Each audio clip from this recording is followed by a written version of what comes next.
Today, we're diving deep into two of the most iconic and contrasting styles in boxing: the relentless, warrior-like Mexican style and the calculated, scientific Soviet style. These aren't just fighting techniques, they're philosophies shaped by history, culture, and identity. Let's break them down. Boxing is more than just a sport. It's a reflection of culture, history, and identity.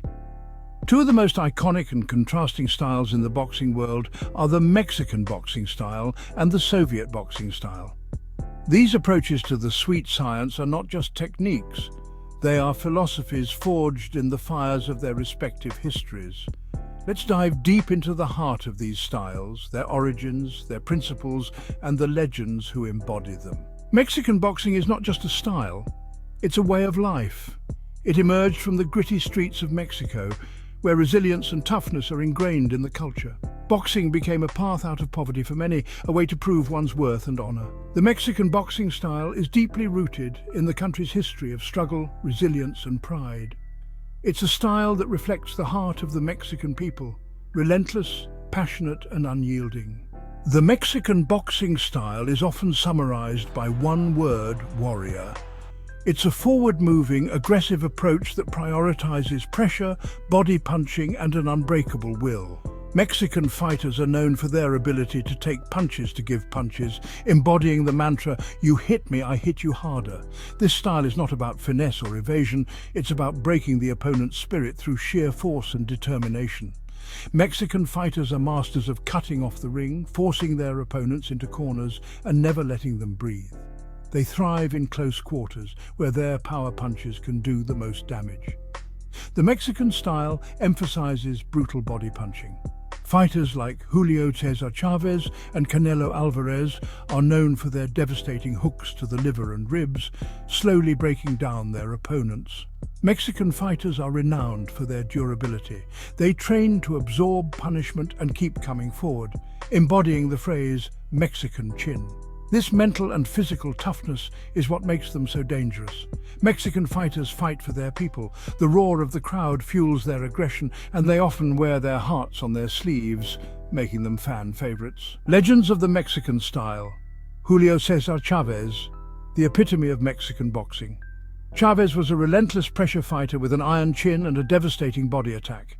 His fights were wars of attrition, and his legacy is a testament to the Mexican fighting spirit. Salvador Sanchez, a master technician with a Mexican warrior's heart. Sanchez combined skill with aggression, becoming one of the greatest featherweights of all time. Canelo Alvarez, the modern face of Mexican boxing. Canelo has evolved the style, blending traditional Mexican aggression with elite counterpunching and defensive skills. Soviet boxing style, the science of combat, origins, the Cold War machine. The Soviet boxing style emerged from the state-sponsored sports programs of the USSR. During the Cold War, the Soviet Union saw sports as a way to demonstrate the superiority of their system. Boxing became a science, meticulously studied and perfected. Soviet trainers emphasized technique, discipline, and efficiency, creating a style that was as much about the mind as it was about the body.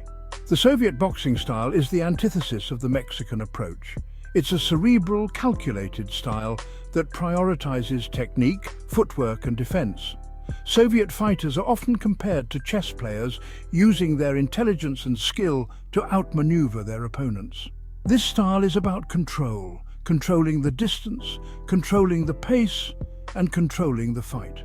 Soviet fighters are masters of movement. They use precise footwork to create angles, making it difficult for opponents to land clean shots. Their lateral movement and pivots are a thing of beauty. The jab is the foundation of the Soviet style. Fighters use it to control the distance, set up combinations, and frustrate their opponents.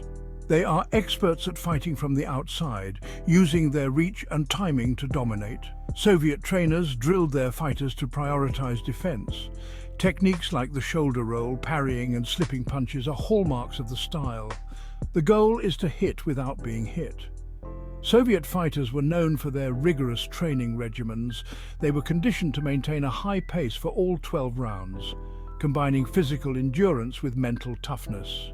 Legends of Soviet style. Vasily Lomachenko, the modern embodiment of the Soviet style. Lomachenko's footwork, angles, and creativity are unparalleled. He is a master of making his opponents miss and then making them pay. Kostya Tszyu, a Soviet-trained fighter who brought the style to the professional ranks. Tszyu's precision punching and technical brilliance made him one of the most feared junior welterweights of his era. Alexander Usyk, the current heavyweight king. Usyk combines Soviet fundamentals with incredible athleticism. His ability to outthink and outmaneuver bigger opponents is a testament to the effectiveness of the style. When a Mexican fighter meets a Soviet-style boxer, it's more than just a fight. It's a clash of philosophies. The Mexican fighter comes forward, throwing hooks to the body and looking to break his opponent's will. The Soviet fighter moves laterally, using his jab and footwork to keep the Mexican at bay. It's a battle of heart versus mind, aggression versus precision. These matchups are the stuff of legend, showcasing the beauty and diversity of boxing. In today's boxing landscape, the lines between these styles are increasingly blurred. Fighters like Canelo Alvarez from Mexico have incorporated elements of the Soviet style, such as improved footwork and defensive responsibility, while Russian fighters like Beterbiev have shown a more aggressive, power-punching approach reminiscent of Mexican boxing. The Mexican and Soviet boxing styles are polar opposites, yet they share one thing in common: a deep love for the sport. Whether it's the raw passion of the Mexican warrior or the calculated brilliance of the Soviet technician, both styles have left an indelible mark on boxing. They remind us that boxing is not just about winning, it's about expressing who you are, where you come from, and what you believe in. And that, perhaps, is the greatest story of all. We've done plenty of deep dives into the Soviet-style Cuban boxing and more, breaking down the techniques, philosophies, and training methods that shaped some of the greatest fighters in history. But there's still so much more to explore. Boxing is a sport of endless evolution, where styles clash, adapt, and refine over time. Whether it's the intricate footwork of defensive masterminds, the relentless pressure of swarming brawlers, or the scientific precision of counterpunchers, every approach has a story to tell. More style breakdowns, historical deep dives, and fighter analyses are on the way. We'll continue uncovering the secrets behind the world's most legendary fighters and the forgotten gems of boxing history. So make sure to stay tuned, drop a comment on what you want to see next, and as always, keep your hands up, your mind sharp, and your passion for the sport alive. See you in the next one.